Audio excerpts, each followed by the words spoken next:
Assalamualaikum warahmatullahi wabarakatuh. Kami dari kelompok 6 kelas Akuntansi Keuangan Lanjutan 2 kelas K akan mempresentasikan mengenai derivative and foreign currency, concept and common transaction.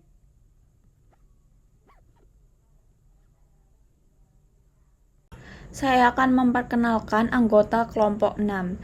Dengan saya sendiri Azalia Syarifah Kamil dengan NPM Makhir 183, lalu rekan saya R.A. Naura Putri Fauzia dengan NPM Makhir 091, rekan saya Tarifa Farfadia dengan NPM Makhir 163, lalu rekan saya Muhammad Irfani dengan NPM Makhir 267.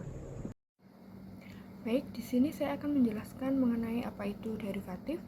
Nah, derivatif adalah berbagai jenis sekuritas keuangan yang nilainya bergantung pada perubahan harga, suku bunga, atau variabel lain dari aset yang mendasarinya atau underlying aset. Kontrak derivatif digunakan untuk membatasi resiko akibat fluktuasi harga atau suku bunga. Nah, perusahaan menggunakan derivatif untuk melindungi atau hedging arus kas, nilai aset dan kewajiban, serta laba dari perubahan harga atau tingkat ekonomi. Kemudian dalam kontrak derivatif, satu pihak bertaruh harga akan bergerak berlawanan arah dengan perkiraan pihak lainnya. Derivatif ini membantu perusahaan mengontrol resiko ekonomi seperti perubahan suku bunga, harga komoditas, nilai tukar, dan juga harga saham. Yang pertama yaitu hedge transaction. Jadi hedging ini adalah upaya perusahaan mengurangi resiko harga atau kurs dengan menggunakan instrumen derivatif. Nah, instrumen yang digunakan yaitu forward contracts, future option, dan swaps. Jadi yang pertama ada forward contracts, perjanjian antara dua pihak untuk membeli atau menjual barang atau mata uang di masa depan dengan harga yang disepakati. Lalu tujuannya mencuci harga agar terhindar dari fluktuasi pasar. Cirinya disesuaikan atau tailor mode, tidak diperdagangkan di bursa, risiko gagal bayar tinggi. Contohnya perusahaan menjual 10.000 barel minyak pada harga tetap untuk 3 bulan mendatang. Lalu yang ketiga ada future contracts, yaitu serupa dengan forward namun diperdagangkan di bursa dan distandarisasi atau jumlah, kualitas, dan tanggal. Keunggulannya risiko lebih rendah karena ada lembaga clearing dan mark to marketnya nilai kontrak disesuaikan setiap tanggal harga pasar. Yang pertama ada option. Jadi option yaitu memberikan hak bukan kewajiban untuk membeli atau menjual aset pada harga tertentu. Misalnya kalau option atau hak untuk membeli, lalu ada put option adalah hak untuk menjual. Lalu digunakan untuk melindungi diri dari resiko harga namun tetap bisa diambil peluang jika harganya menguntungkan. Lalu contohnya yaitu perusahaan membeli put option untuk dijual tembaga seharga $2 atau jika harga pasar lebih turun.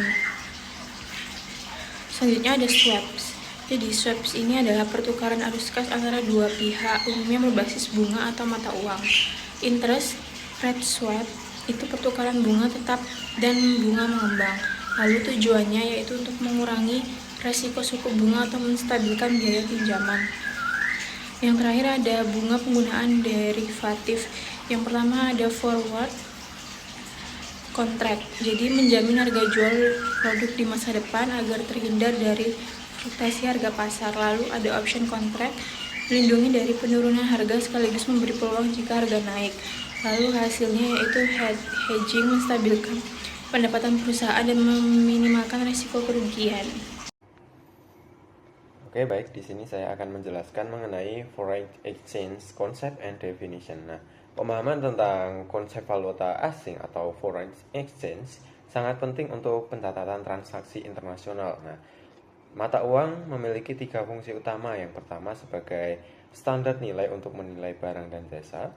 Yang kedua sebagai bukti alat tukar dalam transaksi ekonomi dan sebagai satuan untuk mencatat kegiatan ekonomi. Nah, kemudian ada pengertian dari denominasi dan pengukuran. Nah, untuk denominasi ini yaitu mata uang yang digunakan untuk pembayaran atau current in which the receivable or payable instead. Nah, yang kedua yaitu pengukuran atau measurement.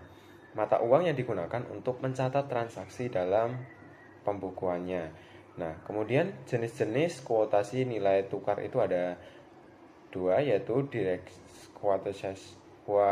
quotation, kuotasi langsung, yaitu jumlah dolar AS per 1 unit mata uang asing. Contoh 1 euro sama dengan 1,41 dolar.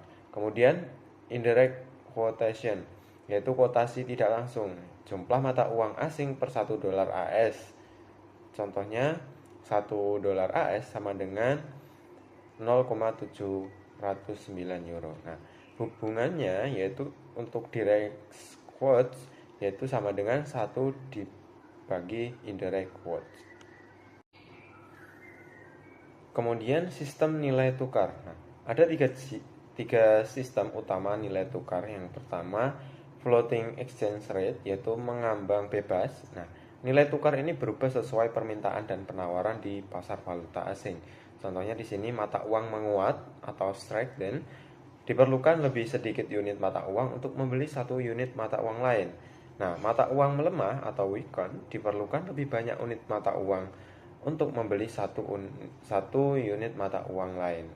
Nah, faktor yang mempengaruhi yang pertama inflasi, neraca perdagangan, suku bunga, dan aktivitas spekulatif. Nah, kemudian fixed exchange rate atau tetap atau resmi. Nah, ini ditetapkan oleh pemerintah dan tidak berubah mengikuti pasar. Kemudian yang ketiga multiple exchange rate atau ganda, yaitu pemerintah menetapkan kurs berbeda untuk jenis transaksi tertentu. Misalnya, di sini untuk impor mendapatkan kurs preferensial, kemudian ekspor dikenakan kurs penalti. Kemudian jenis kurs dalam akuntansi. Nah, 3 istilah kurs yang umum digunakan dalam akuntansi. Yang pertama ada spot rate, yaitu kurs untuk pertukaran segera. Kemudian current rate, yaitu kurs yang berlaku pada tanggal neraca atau tanggal transaksi. Dan historical rate, yaitu kurs pada tanggal terjadinya transaksi atau peristiwa. Nah, dari ketiga ini, yaitu spot, current, and historical rates, dapat berupa kurs tetap atau mengambang, tergantung sistem mata uang negara yang bersangkutan. Selanjutnya ada foreign currency transaction other than forward contracts. Nah, di sini tuh ada transaksi lokal dan juga transaksi asing. Transaksi lokal yaitu transaksi yang diukur dan dicatat dalam mata uang negara tempat perusahaan beroperasi. Transaksi asing merupakan transaksi antar negara yang berbeda. Sedangkan transaksi mata uang asing adalah transaksi yang dinyatakan dalam mata uang selain mata uang fungsional entitas. Tidak semua transaksi antara negara tergolong transaksi mata uang asing, kecuali jika transaksinya menggunakan mata uang asing. Misalnya, ekspor dari perusahaan Amerika Serikat ke Kanada hanya dianggap transaksi mata uang asing jika tagihan atau invoice-nya dinyatakan dalam dolar Kanada. Jika invoice-nya menggunakan dolar AS, maka tidak dianggap sebagai transaksi mata uang asing. Nah, di dalam akuntansi, apabila transaksi dinyatakan dalam mata uang asing, maka diperlukan proses translasi ke mata uang fungsional. Sebaliknya, jika menggunakan mata uang fungsional, translasi tidak diperlukan.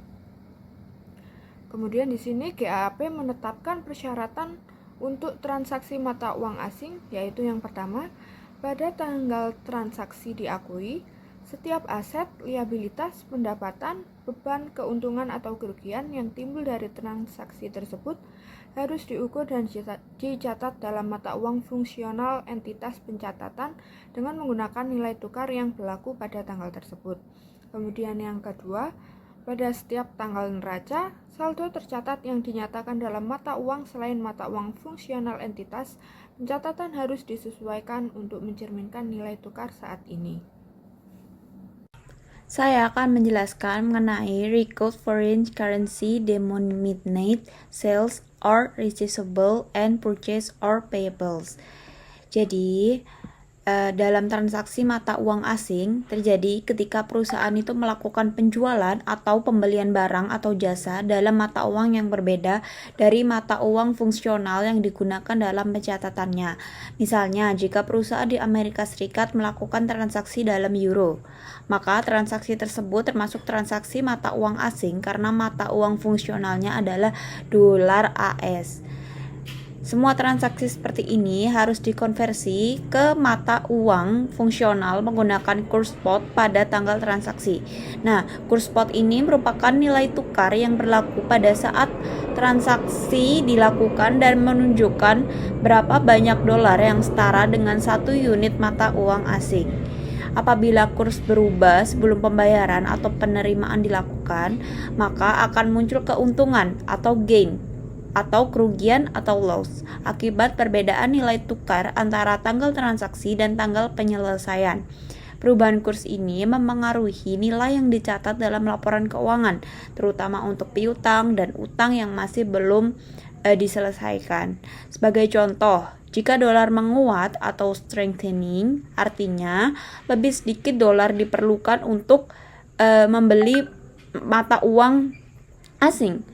Hal ini menghasilkan keuntungan atau gain untuk utang karena perusahaan membayar lebih sedikit dalam dolar, tetapi menimbulkan kerugian atau loss untuk piutang karena nilai penerimaan dalam dolar itu menjadi lebih kecil. Sebaliknya, jika dolar melemah atau weakening, artinya lebih banyak dolar diperlukan untuk membeli mata uang asing. Nah, di dalam situasi ini perusahaan itu mengalami kerugian atau loss pada utang karena membutuhkan lebih banyak dolar untuk membayar, tetapi memperoleh keuntungan atau gain pada piutang karena nilai pembayaran yang diterima dalam dolar itu meningkat.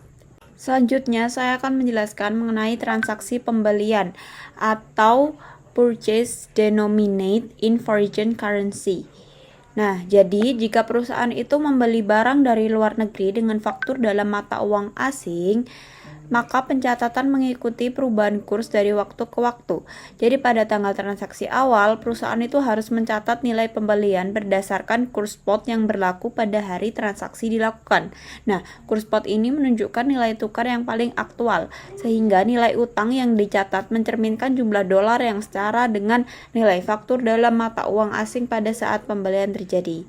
Nah, pada tanggal akhir periode pelaporan, apabila pembayaran atas pembelian tersebut itu belum dilakukan, maka perusahaan itu perlu menyesuaikan nilai utang atau accounts payable dengan kurs spot terbaru. Penyesuaian ini dilakukan agar saldo utang dalam laporan keuangan mencerminkan nilai tukar yang berlaku pada tanggal neraca. Nah, jika kurs ini mengalami perubahan dari saat transaksi awal, selisih yang timbul itu dicatat sebagai keuntungan atau kerugian selisih kurs sementara, tergantung apakah nilai tukar dolar itu menguat atau melemah terhadap mata uang asing. Selanjutnya, pada tanggal pembayaran, perusahaan itu akan melunasi utangnya berdasarkan kurs yang berlaku pada hari tersebut. Nilai utang disesuaikan kembali dengan kurs aktual, dan selisih antara nilai utang terakhir yang dilaporkan dan jumlah dolar yang benar-benar dibayarkan akan diakui sebagai exchange gains atau exchange loss. Dengan demikian, laporan keuangan mencerminkan nilai sebenarnya dari transaksi tersebut sesuai dengan perubahan kurs sehingga transaksi itu diselesaikan sepenuhnya. Nah, di sini juga ada contoh. Jadi ini ada ATC, dia itu perusahaan Amerika Serikat, membeli barang dari pemasok luar negeri senilai 10.000 euro. Nah, kurs spot euro terhadap dolar itu kan berubah dari waktu ke waktu. Di sini ada tanggal transaksi awal pada 1 Desember 2016. ATC mencatat utang dengan kurs spot sebesar 0,6600 dolar. Nah, jadi nilai utang dalam dolar itu berarti 10.000 euro dikalikan dengan 0,6600. Jadi 6.600 dolar. Nah, pada saat tahap ini belum ada keuntungan atau kerugian kurs karena transaksi itu baru terjadi. Kemudian pada tanggal akhir periode, yaitu tanggal 31 Desember 2016, kurs itu turun menjadi 0,6550 dolar. Nah, ini tuh dolar menguat, jadi euro itu lebih murah. Nah, sekarang nilai utangnya itu menjadi 10.000 dikalikan dengan 0,6550. Jadi hasilnya 6.550 dolar.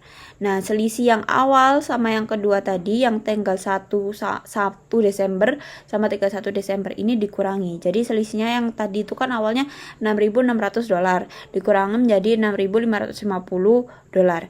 Jadi dia itu gain atau untung sebesar 50 dolar karena utang menjadi lebih kecil nilainya dalam dolar. Kemudian pada saat tanggal pembayaran yaitu tanggal 30 Januari 2017. Nah, saat dibayar ini kurs itu naik menjadi 0,6650. Yang berarti dolar itu melemah, jadi euro itu lebih mahal. Nah, nilai utang menjadi 10.000 dikali 0,6650. Jadi hasilnya 6.650 dolar. Jadi selisih dari nilai terakhir sampai ini itu kan 6.550 dolar dikurangi 6.650 dolar. Jadi loss sebesar 100 dolar karena pembayaran memerlukan lebih banyak dolar. Jadi secara keseluruhan itu ATC itu rugi sebesar 50 dolar karena kurs terakhir itu membuat pembayaran menjadi lebih mahal. Selanjutnya saya akan menjelaskan mengenai transaksi penjualan atau sales denominated in foreign currency. Nah, jadi untuk transaksi penjualan dengan denominasi mata uang asing, pencatatan itu dilakukan dengan memperhatikan perubahan kurs sejak penjualan hingga pembayaran diterima. Jadi pada tanggal transaksi awal, perusahaan itu mencatat nilai piutang atau account receivable berdasarkan kurs spot yang berlaku pada saat transaksi itu terjadi. Nah, kurs spot ini tuh digunakan untuk mengonversi jumlah penjualan dalam mata uang asing ke dalam mata uang fungsional, sehingga nilai penjualan dan piutang yang dicatat mencerminkan nilai tukar aktual pada tanggal penjualan.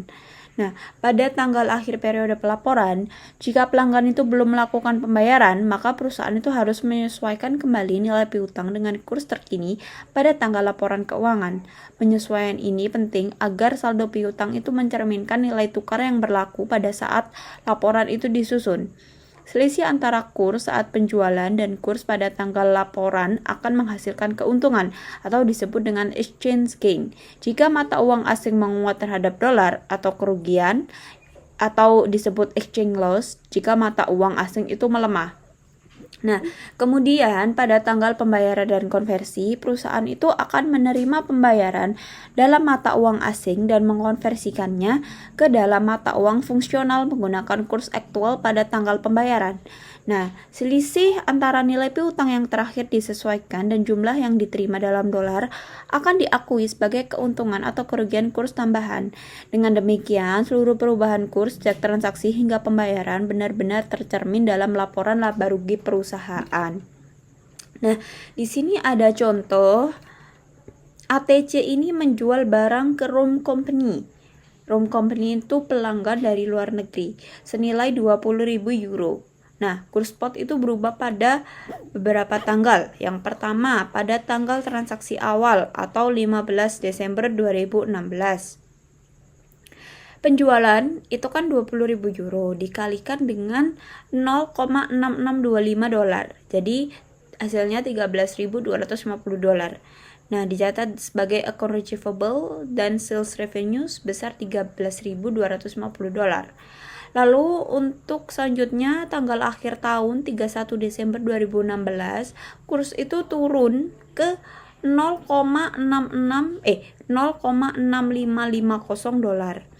Jadi nilai piutangnya itu menjadikan 20.000 dikali 0,6550. Jadi hasilnya 13.100 dolar. Terjadi exchange loss sebesar 150 dolar karena dolar itu menguat sehingga nilai piutang dalam dolar itu menurun. Selanjutnya beralih ke tanggal pembayaran, yaitu 15 Januari 2017. Kurs itu naik ke 0,6700. Jadi nilai piutang menjadi 20.000 dikali dengan 0,6700, hasilnya 13.400 dolar. Terjadi selisih, yaitu 13.400 dolar dikurangi 13.100 dolar itu menyebabkan gain 300 dolar karena dolar itu melemah dan nilai euro itu meningkat. Selanjutnya ada tanggal konversi yaitu 20 Januari 2017. Kurs itu naik lagi ke 0,6725 dolar saat euro dikonversi ke dolar. Jadi ada tambahan gain sebesar 50 dolar. Jadi total bersih itu menunjukkan exchange gain itu 200 dolar. Artinya ATC itu menerima lebih banyak dolar daripada nilai piutang awal yang dicatat.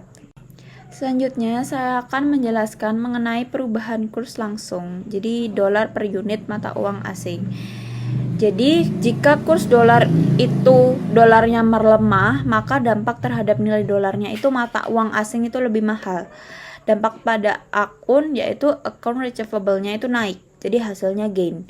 Lalu jika kurs naiknya itu dolar melemah, mata uang asing itu lebih mahal, maka account payable itu naik, hasilnya loss. Jika kursnya itu turun, dolarnya itu menguat, maka dampak terhadap nilai dolarnya itu mata uang asing itu lebih murah. Lalu untuk dampak terhadap akun receivable-nya itu turun, jadi hasilnya loss. Yang terakhir, jika perubahan kurs langsungnya itu kurs turun atau dolar menguat, dampaknya itu mata uang asing lebih murah. Jadi dampak terhadap akunnya itu account payable-nya itu turun sehingga gain. Nah, kalau yang terakhir prinsip IFRS dan GAAP. Nah, jadi baik GAAP, ASC 830 maupun IFRS atau IAS 21 menetapkan prinsip yang serupa dalam pencatatan transaksi mata uang asing.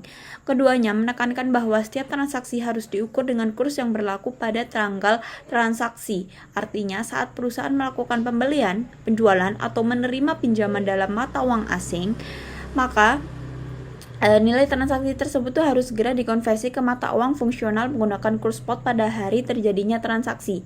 Nah, hal ini tuh memastikan bahwa nilai yang dicatat dalam laporan keuangan mencerminkan kondisi pasar yang aktual pada saat transaksi itu dilakukan. Selanjutnya, semua aset dan liabilitas moneter yang masih ada pada tanggal pelaporan wajib disesuaikan kembali dengan kurs yang berlaku pada tanggal tersebut. Aset moneter seperti piutang dan kas itu dalam mata uang asing serta liabilitas seperti utang dagang atau pinjaman dalam mata uang asing dapat berubah nilainya seiring fluktuasi kurs. Penyesuaian ini dilakukan agar posisi keuangan perusahaan itu tetap mencerminkan nilai tukar terkini, jadi bukan nilai historis saat transaksi pertama kali terjadi.